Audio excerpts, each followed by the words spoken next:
Have you ever noticed how some people seem to know things before anyone says a word? They walk into a room and immediately understand who's confident, who's nervous, who's hiding something, and who's about to speak, even before it happens. Meanwhile, most of us rely on words alone, trusting what people say, only to later realize that the truth was right in front of us the entire time. The uncomfortable reality is this: you've been surrounded by information your whole life, but no one ever taught you how to read it. That uneasy feeling you get after certain conversations, the sense that something didn't add up, even though nothing was technically wrong, that's not intuition. That's untrained observation. And Read People Like a Book is built on a simple but unsettling idea. People reveal who they are constantly, not through what they say, but through what they can't fully control. Once you understand how this works, you don't just see people differently, you start seeing through situations you used to misunderstand. Most people believe communication is about words. The book argues the opposite. Words are often the least honest part of an interaction. They're filtered, edited, and shaped to create a specific impression. Behavior, on the other hand, leaks. It slips out in posture, timing, facial reactions, and unconscious habits. And the reason this matters is because life-changing decisions, who you trust, who you avoid, who you listen to, are often made based on incomplete information. This book exists to close that gap. Patrick King begins by dismantling a common myth, that reading people is about spotting single tells. It's not about crossed arms, lack of eye contact, or nervous movements taken alone. In fact, isolating signals is one of the biggest mistakes people make. Human behavior doesn't work in fragments, it works in patterns. To understand someone accurately, you need context, consistency, and comparison. Without those, even correct observations lead to wrong conclusions. This is where the concept of baseline behavior becomes critical. Every person has a natural way of moving, speaking, and reacting when they're comfortable. Some people fidget when relaxed. Others avoid eye contact even when honest. The book emphasizes that you cannot interpret changes unless you first understand what normal looks like for that individual. Truth isn't found in behavior itself. It's found in deviations from behavior. When someone suddenly shifts posture, tone, or energy after a specific topic is introduced, that moment is worth paying attention to. The book goes deeper by explaining how emotional states shape the body before they ever reach language. Confidence opens people up. Their movements become expansive, their gestures slower and more deliberate, their posture upright without effort. Discomfort does the opposite. Shoulders tighten, limbs pull inward, movements become quick or restrained, and self-soothing behaviors appear, touching the neck, rubbing hands, adjusting clothing repeatedly. These reactions are not conscious performances. They're automatic responses driven by the nervous system. What makes this especially powerful is that these signals often contradict spoken words. Someone can verbally agree while physically pulling away. They can express enthusiasm while their tone lacks energy or timing feels forced. According to the book, these mismatches are where honesty lies. When words and behavior align, communication feels smooth. When they don't, the mind senses friction, even if it can't immediately explain why. One of the most revealing sections of the book focuses on timing. Truth tends to come out cleanly. When people speak honestly, responses arrive naturally without excessive pauses or overstructuring. When they're fabricating, filtering, or withholding, the delay shows. Not dramatically, but subtly. A fraction of a second too long. An answer that feels overly precise. An explanation that arrives before the question has fully settled. These are not proof of deception, but they are indicators of cognitive effort. And effort always leaves a trace. The book also introduces microexpressions, brief facial reactions that occur before conscious control kicks in. These expressions are fast, involuntary, and emotionally pure. A flash of irritation before a polite smile. A momentary look of fear quickly replaced by composure. Most people miss them, but they still register subconsciously, which is why you sometimes distrust someone without knowing exactly why. The book teaches that these fleeting moments matter not because they expose secrets, but because they reveal emotional truth. At this point, the book makes a crucial clarification. Reading people is not about labeling them. It's not about suspicion, manipulation, or dominance. It's about understanding emotional states in real time. When you recognize when someone feels threatened, insecure, engaged, or defensive, your responses change. Conversations become smoother. Conflicts de-escalate faster. You stop reacting blindly and start responding deliberately. And this is only the surface. Because once you understand how comfort, discomfort, and emotion reveal themselves physically, the next question becomes unavoidable. What do people reveal when power, attraction, and status enter the picture? That's where the book goes next, and where most people realize they've been missing far more than they thought. As the book moves forward, it becomes clear that reading people isn't just about emotion, it's about power.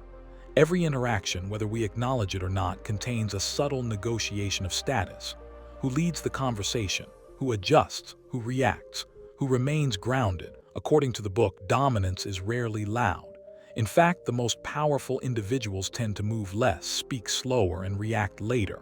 They don't rush to fill silence. They don't over-explain. They allow others to orbit around them instead of chasing approval. This calm, controlled presence is one of the strongest indicators of internal confidence.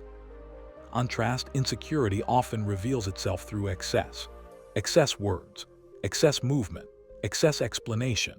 When someone feels uncertain about their position, they unconsciously try to regain control, interrupting more often, speaking faster, filling gaps with unnecessary detail, or asserting opinions too quickly. The book explains that these behaviors aren't flaws, they're signals. And once you understand them, you stop personalizing interactions that were never really about you in the first place. This framework becomes especially powerful when applied to attraction and interest. One of the most misunderstood social dynamics is the belief that interest is expressed verbally. In reality, interest shows up in alignment.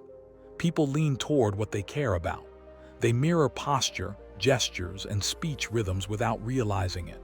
They orient their bodies in a certain direction.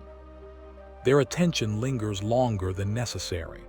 These signals are often subtle but consistent. The book stresses that attraction is not found in dramatic gestures. It's found in sustained, unconscious engagement. At the same time, the absence of interest is equally revealing. Delayed responses, minimal engagement, bodies angled away, feet pointing toward exits. These cues don't mean dislike, they mean disengagement. And the mistake most people make is trying to force connection with words when the body has already checked out. The book's insight here is simple but uncomfortable. Attention is honest, and you can't negotiate it. As the focus shifts to verbal behavior, the book uncovers patterns that most people hear but don't truly listen to. Word choice, packing, and structure often reveal more than content. Someone telling the truth tends to speak in a natural, uneven way, small imperfections, spontaneous phrasing, emotional variation. Someone constructing a version of events often sounds smoother, cleaner, and oddly rehearsed. The language becomes precise in places it doesn't need to be. Emotional details are replaced with logical structure. Again, none of this proves dishonesty, but it signals distance from lived experience. One of the most valuable lessons in the book is about congruence. When words, tone, posture, and timing align, communication feels easy. When they don't, the mind senses resistance. Most people ignore this discomfort because they can't articulate it. The book encourages doing the opposite, acknowledging the mismatch and observing it without judgment. The goal is not confrontation. The goal is clarity. As these skills develop, a subtle shift happens. You stop trying to impress. You stop chasing validation. You become more present. And presence, according to the book, is what makes reading people easier. When you're fully engaged, you notice pauses. You notice changes. You notice when energy drops or spikes. When you're distracted or self-focused, these signals disappear. This is where the book issues an important warning. Overanalysis is the enemy of understanding. Reading people is not about dissecting every movement. It's about recognizing patterns over time. The author repeatedly emphasizes that accuracy comes from patience, not obsession. One moment means nothing. Repeated moments form meaning. Perhaps the most underrated idea in the book is that the more emotionally regulated you are, the better you read others. When you're anxious, defensive, or reactive, your perception narrows. You project assumptions. You miss nuance. Calmness, on the other hand, widens awareness.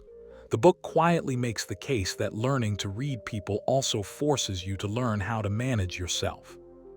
Toward the later chapters, the book brings everything together into real-world application. Conversations become less about winning and more about alignment. Conflict becomes easier to navigate because you recognize when emotions are driving resistance rather than logic. You start responding to what's actually happening instead of what's being said on the surface. This doesn't make you superior, it makes you accurate. And accuracy changes everything. You stop misreading intentions. You stop walking away confused. You stop ignoring that internal signal that something doesn't add up. Because now, you know where that signal comes from. The book doesn't end by promising control over others. It ends by offering something more valuable: awareness. Awareness of how humans truly communicate. Awareness of how much we reveal without realizing it. Awareness that most misunderstandings aren't caused by dishonesty, but by inattention. And once you develop that awareness, there's no going back. Every conversation becomes layered. Every interaction carries meaning. Every silence speaks. People aren't mysterious. They're readable. The only question left is the same one the book quietly asks from the very beginning. Were you watching, or were you only listening? Because once you truly start watching people, the world feels different. Conversations stop feeling random. Awkward moments stop feeling confusing. You begin to notice how often people contradict themselves without ever saying anything untrue. A smile that arrives a moment too late. Agreement that comes with hesitation. Confidence that collapses the second a certain topic enters the room. None of these signals scream for attention, but together they form a language that has always been there, quietly shaping outcomes while most people remain unaware of it. The book makes it clear that this awareness is not about control or manipulation. In fact, the more you try to use these insights to dominate others, the less effective they become. Reading people works best when the intention is understanding, not advantage. When your goal shifts from winning conversations to interpreting emotional reality, you begin responding instead of reacting. You stop forcing clarity where it doesn't exist, and instead allow behavior to speak for itself. This subtle shift changes the quality of every interaction, because people feel when they're being understood, even if they can't explain why. One of the most profound realizations the book offers is that misunderstandings are rarely caused by a lack of intelligence or honesty. They're caused by missed signals. People often know how they feel but struggle to express it clearly. Their bodies fill in the gaps their words leave behind. When you learn to read those gaps, you gain access to a layer of communication that most people never consciously engage with. That's why some individuals seem socially intuitive, while others feel perpetually out of sync, not because of talent, but because of attention. As awareness grows, something unexpected happens. You become quieter. You interrupt less. You listen differently, not just to words, but to shifts in tone, posture, and energy. You start noticing how emotions change mid-conversation, how enthusiasm fades, how resistance builds before disagreement is spoken. The book suggests that true social intelligence isn't about being charismatic, it's about being receptive, the ability to stay present long enough to notice what others overlook. The final lesson the book leaves you with is simple but difficult to ignore once you've internalized it. People are constantly telling you who they are, how they feel, and what they want, just not always in the language you expect. When you rely only on words, you receive a filtered version of reality. When you include behavior, timing, and emotional cues, you receive the full message. And the difference between those two perspectives is the difference between confusion and clarity. In the end, Read People Like a Book isn't really about reading others at all. It's about learning how to observe without rushing to interpret, how to notice patterns without turning them into assumptions, how to stay grounded enough to let reality reveal itself naturally. The book doesn't give you power over people. It gives you fluency in a language you've been surrounded by your entire life. And once you understand that language, you realize something quietly unsettling. The signals were never hidden. The meaning was never secret. The truth was always there. You just weren't taught how to see it. Once you start noticing these patterns, you realize how much unnecessary confusion disappears from your life. Conversations stop looping in your head afterward. You no longer replay moments wondering what someone meant or why something felt strange. Instead, you understand that people were communicating the entire time, just not verbally. Read People Like a Book ultimately teaches that clarity doesn't come from guessing harder, but from observing better. When you slow down enough to read what's happening beneath the surface, you make better decisions, trust your instincts with more confidence, and avoid misunderstandings that once felt unavoidable. What makes this knowledge powerful is not that it turns you into someone different, but that it sharpens what you already have. You don't need to memorize rules or analyze every gesture. You simply become more aware of emotional shifts, behavioral patterns, and moments of incongruence. Over time, this awareness compounds. You start recognizing sincerity, discomfort, interest, and resistance earlier and more accurately. And when you understand people more clearly, you navigate relationships, conversations, and decisions with a level of calm and certainty that most people never develop. If this breakdown helped you see people and interactions differently, let that curiosity continue. Share this video with someone who's fascinated by human behavior. Leave a comment with your thoughts or the moments that stood out to you most. And if you want more long-form breakdowns like this, where we go deeper than the surface and explore how people really work, make sure to like the video and subscribe to the channel. There's a lot more to uncover, and this is only the beginning.